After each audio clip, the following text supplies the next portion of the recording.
stone building. I think they could repurpose this. There's a pigeon up there. Oh, there's actually, yeah, look at that. Birdies up there. You see the corner here, all of the stone is really dark in color. When limestone comes out of the ground, it has that natural dark blue color. It'll take about 50 to 70 years for that stone to fade into white, and should match the rest of the building. As we drive through Kingston, you can see all of the work that's been happening on those buildings, because you can see that blue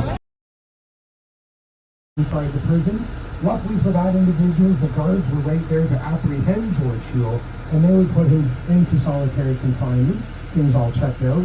When they took him out of solitary confinement, they put him right to work in prison. This makes sense. He could work in prison.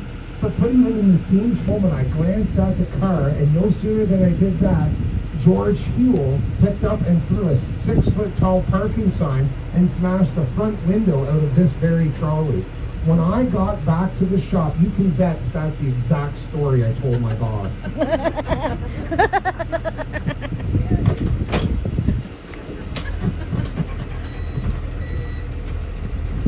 As I may have said, 27 different break-ins over its nearly 200.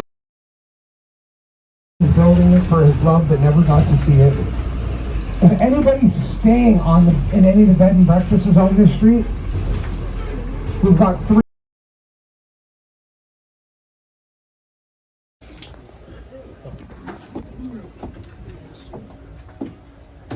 My name is Mary Gallagher.